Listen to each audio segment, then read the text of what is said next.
Jimmy Kempski, whose schedule's probably all out of whack today. The Eagles sent an email out at about 8:50 today to say they were having practice at 9:20.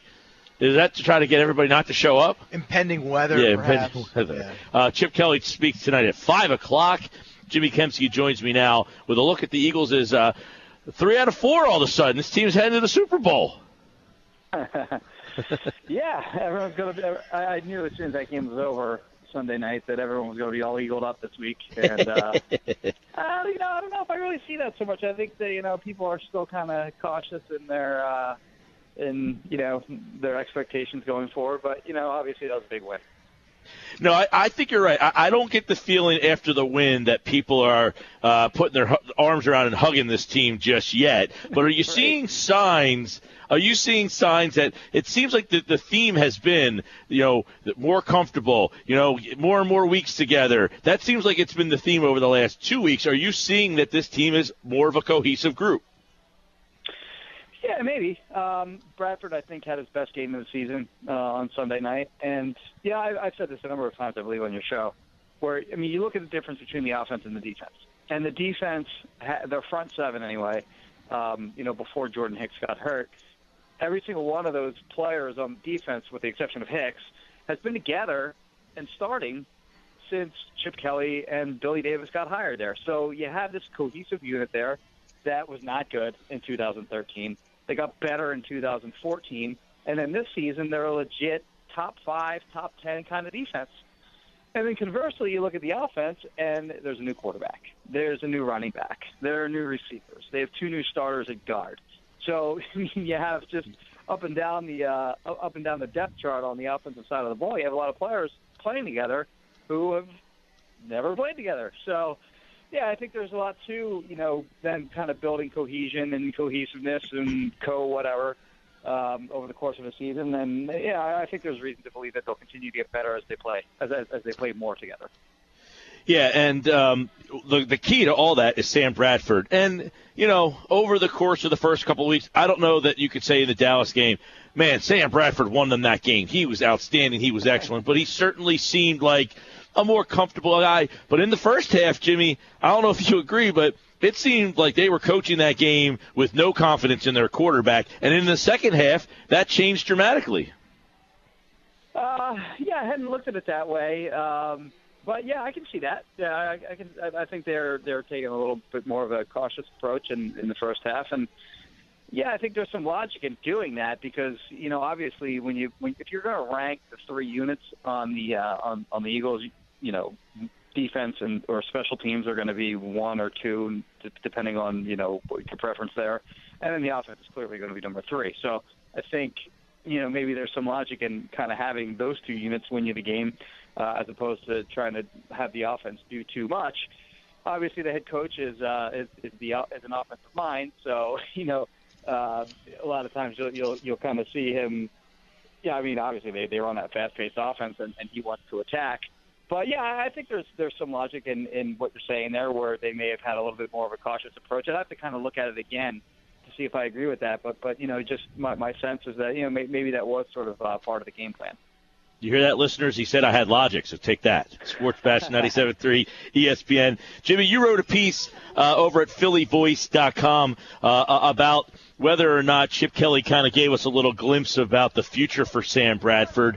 And I thought earlier in the year when they played the Giants, he kind of said, hey, why is Eli Manning performing much better? Well, he's in the second year of the offense, and he looks more comfortable. And that was like a little light for me saying, maybe that's what he's waiting for from, he had Foles for the second year, and he did not, do what he did in the first year in the second year, so he failed. All right, so I got to give Sam Bradford 2 years. But are there other signs that that is indicated that Bradford's going to be here next year? Yeah, I wrote about this I can't even remember if it was I guess it was this week, where Chip during one of his press conferences said something to the effect of, it's like he stepped into the movie halfway through, where Selleck has been in the offense for a long time, and Jason Kelsey's been in the offense for a long time. This actually kind of goes against what I said a minute ago, where they have a lot of new players on offense, which is certainly true. But he did name some players on offense that have been there and playing together for a long time. And he said that Sam Bradford, like I said a second ago, is kind of coming into the situation halfway through the movie. So that kind of triggered, a light bulb in my head that, well, I think he's greasing the skids to kind of say that, we're going to try to bring Sam Bradford back next year. So really he has a chance to play in this offense for the second year. I don't really know that this offense is really all that difficult to get down. I mean, obviously the more that you play with guys and the more that you get familiar with them, you're going to be more successful. But in terms of the actual complexity of what they run, there's not much to it. I mean, they don't run that many plays. It's more about tempo, and it's more about, tiring out opposing defenses, and it's, more about getting them, not lined up properly. And when they're doing that, they do a good job of that. But the offense really isn't all that complex. It should be that really all that difficult to pick up. But, I think in his comments when he said that, I do think that, he was kind of hinting, maybe not necessarily on purpose, but I think he was hinting that I think they do want to bring him back next year. Yeah, and there's not a lot of great options on the free agent market. If you draft a guy, you're kind of setting yourself back. I mean, I have said before, Jimmy, even with the poor play, that Bradford kind of holds the cards here because, like it or not, in the NFL, he's probably going to get offers from other teams, wouldn't you think? Yeah, I mean, for the same reason that the Eagles traded for him, because he was a big-time prospect coming out of college. He's the number 1 overall pick. A lot of people saw, him as a potential, great quarterback, in this league, and it hasn't really panned out that way. And, obviously in St. Louis, he didn't have very many good, skill position players around him, and he didn't have a good offensive line. So people kind of made that excuse for him to some degree. And, I think people will – there are a lot of teams that don't have good quarterbacks. So, they'll see him as a guy that, has a decent enough arm. They'll talk themselves into saying, well, okay, now he's 2 years removed from the torn ACL as opposed to just being 1 year removed. And so they'll take a chance on him. So it's not as if, they get to this offseason and Sam Bradford's just going to sign for nothing. If they do go ahead and try to bring him back for a second year, it's not like he's going to be cheap. I mean, what really comes down to, in my opinion, is going to be, can they get a deal done that they can get out of if things don't go well. So if he doesn't play he doesn't play well in his second year here, I think they'd like to structure it in a similar way that the 49ers did with Colin Kaepernick or that the Bengals did with Andy Dalton. I think they'd like to get that kind of deal done as opposed to a deal with a ton of guaranteed money that's going to lock him in here for 3-4 years. And the whole theory of, well, maybe that just wasn't the right fit in that offense. If we get him into a more conventional offense, that he probably would be a better guy. But so far, he's been, I guess, average. He's disappointed me. I figured he'd be better at this point, but I'm willing to, hold off judgment until I see the second half. Another interesting storyline is this Jenkins thing, obviously. He said he got a concussion, I guess, in the second quarter. And kind of played in the fog there, but he's already back on the field, so I guess it's not that big of a deal, or is this something that the NFL could step in and the Eagles could get in some trouble for? I don't want to say the wrong thing here, but I think this is more of the kind of thing that, the players' union cares more about than the NFL. So, okay. I don't think the NFL is going to do anything about it. It's Jenkins' body. I mean, he can do whatever he wants with it. They can't really hold the Eagles liable for it if they have no idea that he's hurting. So if Jenkins has just done a good job at masking that he has an injury, what can they do? I mean, they're certainly not going to, suspend or fine Malcolm Jenkins for playing through an injury, and they can't do anything to the Eagles if the Eagles legitimately had no idea that he was hurt. So I don't think there's anything that can be done about it. And from what I've heard today, it sounds like Jenkins is probably going to play this week. So it didn't seem like it was a very serious concussion. There are obviously different levels of any kind of injury, but I don't think there's anything that the NFL can or will do. Jimmy Kempski, PhillyVoice.com, and obviously he's a big part of that defense that I think has had multiple takeaways. It seems like almost every game this year they're forcing all sorts of turnovers. They've been really good in that, and one of the reasons, and I thought one of the underrated plays of that game last week was Brandon Graham with the sack taking them out of field goal range, and realistically, he had a great game under the radar a little bit, but you finally look like Brandon Graham is a guy that maybe in the second half becomes a bigger factor in the pass rush because he had a disappointing first half.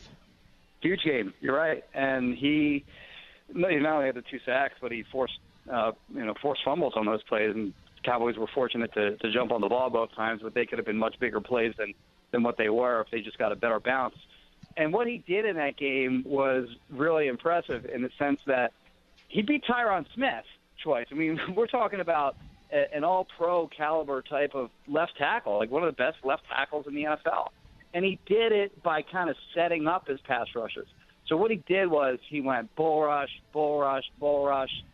And Tyron Smith came to sort of expect the bull rush. And on the bull rushes, he was getting movement. Like he was pushing Tyron Smith back into the pocket. And he got Tyron Smith thinking bull rush is coming. And on both of his sacks, he kind of faked like he was going to bull rush him and then shed the block. He slapped his hands down, got around the edge, and was able to knock the ball out of Matt Castle's hands both times. So it's not even that he's becoming it's not like that he's playing better or whatever. He's becoming smarter as a pass rusher. And, he kind of said that, not that he's becoming smarter, but he kind of went through with me, what he did through the course of that game, how he was kind of setting him up. And then Billy Davis later in the week, kind of confirmed what he was saying that, that he's becoming a much smarter pass rusher. So, yeah, he had a huge game. And if he can build on that, then obviously, Brandon Graham playing, getting to the quarterback and with Fletcher Cox on the inside and a lot of the other guys that have been successful getting to the quarterback, then obviously that's a huge boost to the defense. Jimmy, how much more should we expect or see from Kiko Alonso? Because I really thought when they got him that he was going to be the type of player Jordan Hicks turned into, the guy who gets sacks, that gets interceptions, that's always around the ball. Is that a possibility? Does he turn into that guy? Do we get to see him kind of play a little bit more this week? I would suspect that, he's going to play more. Obviously, with Jordan Hicks, done for the season, he's going to play more, as are the rest of the inside linebackers. Michael Kempski will, of course, start. I would assume Kiko Alonso is going to start. And, part of the reason that he hasn't, we haven't seen big plays out of Kiko Alonso is because he's been out. He's been out with injuries.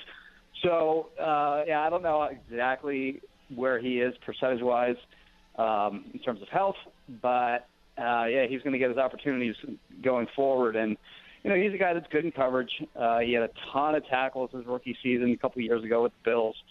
And as a blitzer, he's okay. Had a few sacks his rookie year as well. So, that's what we're kind of going off of, are the big-time numbers that he put up as a rookie in Buffalo. But, in terms of what he's actually produced so far this season, it hasn't been much. But obviously he's going to be an important player in the second half of the season. We're talking with Jimmy Kempski here. The Eagles get ready to take on the Dolphins on Sunday. A couple of home games back-to-back here. They've won 3 out of 4. And, hey, if you want to be really considered and start changing people's mind, this is a pretty interesting game this week. And, obviously moving forward, the run game has been a big, change since early in the season. They seem like they have a lot more confidence running the ball. Is that this offensive line? Again, we talked about guys getting more comfortable, but why is the run game really taken off the last couple of weeks? They've locked it up better. Yeah, I think the offensive line has simply just played better. You know, the difference between week 2 against the Cowboys, where they didn't block anyone. Like I mentioned a few times, it was almost like I don't know if you've ever played Tecmo Bowl. Sure. But, like, you remember, like, you pick from 4 plays, and then in Super Tecmo Bowl, you can pick from 8 plays. And if you picked, quote-unquote, the right play, that play would just get blown up in the backfield. That's what the Eagles' run blocking looked like week 2. It looked like the Cowboys just kept picking the right play, Tecmo Bowl style, against the Eagles. And then, obviously, this past week, DeMarco Murray has 86 rushing yards. I don't remember off the top of my head exactly how many Ryan Matthews had, but he was a second as well. And they really did a good job locking it up in the run game. And since week 2, I don't want to give the wrong stat here, but I know that they're among the league leaders in terms of overall rushing yards. If you just eliminate the first 2 weeks of the season, they've really racked up a lot of rushing yards. And I believe they're in the top. I'll go conservative. I believe they're in the top 5 in the NFL in rushing yards if you take away those 2 weeks. So it's been a lot better, and really, again, not to oversimplify it, but they've just blocked it up better. A couple quick ones for you, Jim, before we let you run. Jason Peters going to play? Get the feeling that he's ready to go? The sense is that, and I apologize for my daughter yelling in the background. Here's an Oreo. There you go. All right. You're welcome. Lane Johnson said that he's preparing to play left tackle, according to a bunch of reports down at the Novacare today. So that doesn't bode well for Jason Peters' chances to play this week, I wouldn't think. But he was limited in practice today. Tomorrow will be a walkthrough. It's not even just his back that's a problem. It's his quad that could potentially keep him out of the game as well. Now, this past week in Dallas, maybe they feel a little bit better about not pushing him to go, or maybe Peter will feel better about not feeling like he has to play because the offensive line played well against that Cowboys front. And Lane Johnson did a good job moving over to left tackle, a few false starts aside. And then Dennis Kelly, right tackle, completely surprised me with the way he played. I was expecting, not expecting, but I was thinking that there's certainly a concern was that could be a disaster over there. He hasn't started at right tackle since 2012, his rookie season. So, I mean, you had a lot of different pieces being moved around on that offensive line, and they really stepped up and played well. So, just going off that one game, maybe you feel a little comfortable about not pushing him. If he's not 100%, you let him rest that one more week so you have him healthy for the stretch run. But, it's kind of still up in the air whether he's going to play or not. All right, this summer, Jimmy, you did a series of dumpster fire pieces since the Eagles just got done playing the Cowboys. I said I'm not ready to kick dirt on them just yet. If they win this week, I will give them a tiny, tiny glimmer of hope. But the dumpster fire pieces, how many of those have seemed to come out for why the Cowboys are 2-5, even though Romo's a big part of that. But there are other things in there that also have happened. All of them. 2-6, excuse me. All of them. It's the best thing I wrote this year. All of them, yeah. They're all right. All of it. The offensive line is overrated. I'm just going off memory. I don't have it in front of me, obviously. But I noted that Tony Romo's injury prone. I noted that they don't have a legitimate backup quarterback. I said they're going to miss DeMarco Murray. I said that that's happened. I said that. I think Lee. Let me ligaments. Sean Lee, right? Is made of paper, of papier-mâché. That is accurate. I forget the rest of them, but they've all kind of come to fruition. Seahawks and the Packers had to be in there. You put that in there. Jason Witten is old. I guess his production is old. Their Cowboys pay their corners very little. Of course, they lost Skandrick, and their defense has been horrendous. And overall, their defense isn't very good, which has also happened. Even though they got – I kept hearing all the Cowboy fans calling for weeks telling me, well, they're going to get Hardy, and they're going to get Gregory, and they're getting Des Bryant back. Well, they're 0-3 with Hardy. They haven't won with Bryant. I know the quarterback's a big deal, but I think a lot of your points are pretty good there. So dumpster fire number one. Isn't there something about Chris Christie? He's going to focus it like the run game isn't going to work as well. He's going to keep the defense on the field longer. Which is going to do this. Which is going to do that, and that's going to lead to Chris Christie paying more attention to baseball, which also happened. That is true, yes. When I scroll down further, I see a very big picture of Chris Christie in a Rutgers T-shirt there. Mets fan. So he was in the box during the World Series for the Mets. He's a bandwagon jumper. He's all about the Cowboys, and they're 12-4, and now he's Mets. That's right. That's right. For the full dumpster fire on the Cowboys, check it out at phillyvoice.com. 10 reasons the Cowboys will be a dumpster fire, and many of those reasons have come to fruition, and quite frankly, they are a dumpster fire. Thanks, Jimmy. You got it, Mike. Appreciate it. All right. Always appreciate the fun with Jimmy Kempski. Good stuff. Good article on Sam Bradford, by the way. Check that out at phillyvoice.com.